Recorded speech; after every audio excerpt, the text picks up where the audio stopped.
Typography has a special place in the world of design, and it can dramatically impact the way a design feels. It can make a design look busy or clean.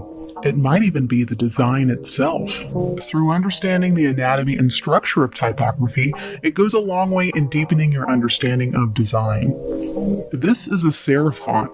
We know this because of the little brackets at the end of the characters. And each letter of this word is called a character.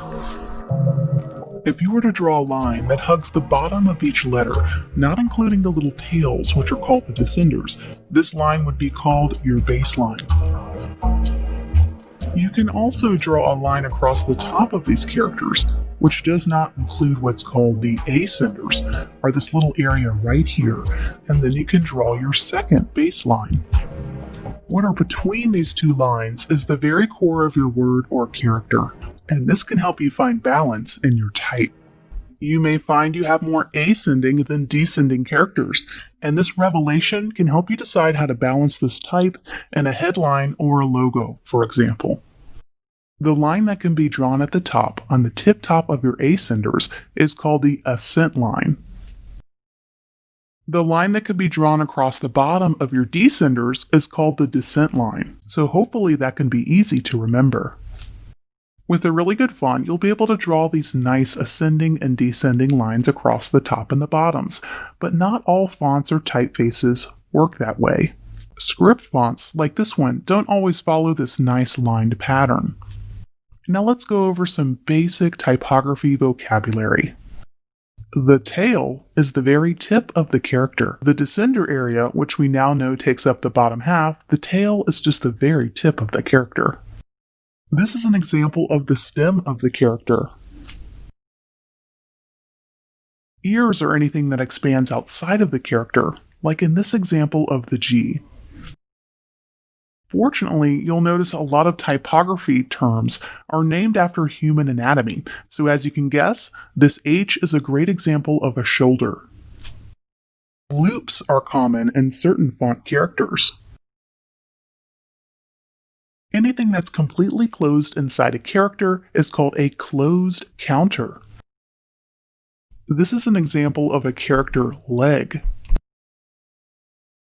Crossbars join two stems together, for example, in this A. There are hundreds of different terms and vocabulary words for describing typography anatomy. I'm not going to learn them all, and you don't have to know them all, but it's great to be familiar with some of the basic vocabulary. That means knowing some of the basics is fantastic, but don't feel like you have to know every single term and memorize it. What's most important is studying how type feels, looks, and behaves with other characters, words, and colors and designs to make our overall pieces cohesive and balanced. I'll go over a few terms that are must-know terms in the world of graphic design.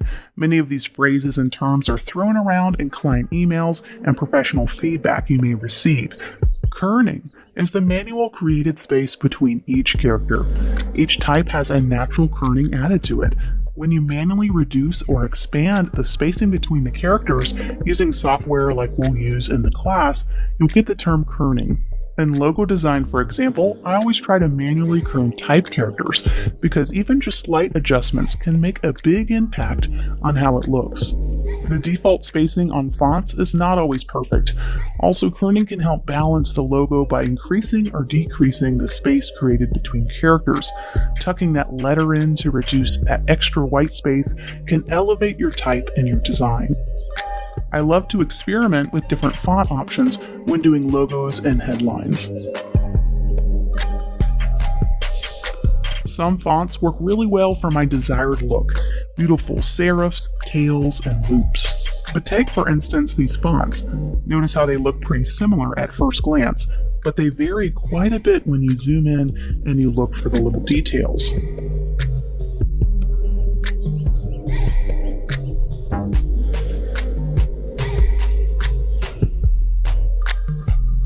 The spacing between sentences or phrases is called leading. The amount of leading between sentences in a larger paragraph can really change the look and feel of a block of type.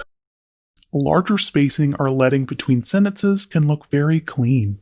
tighter spacing can feel pretty cramped.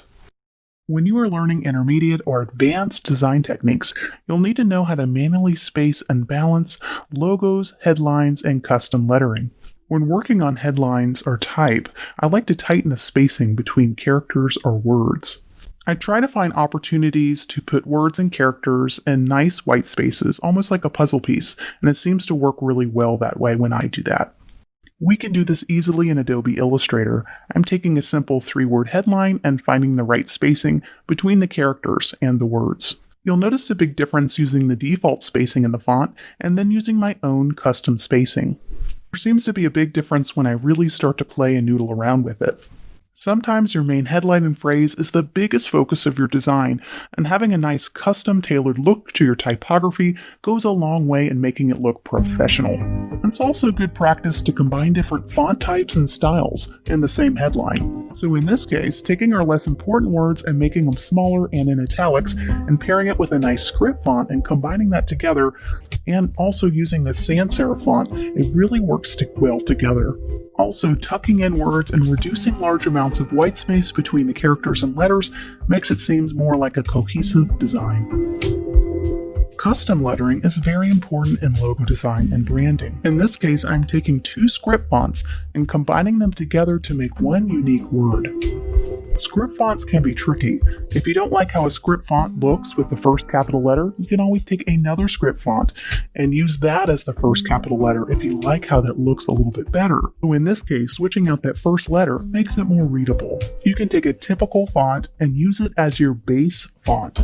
From there, you can add something unique or distinct to make it your own type and make it unique to your brand. I have a wonderful downloadable resource that goes along with this lesson that contains an anatomy of typography poster that goes over a lot of the terms we went over in this lesson and more.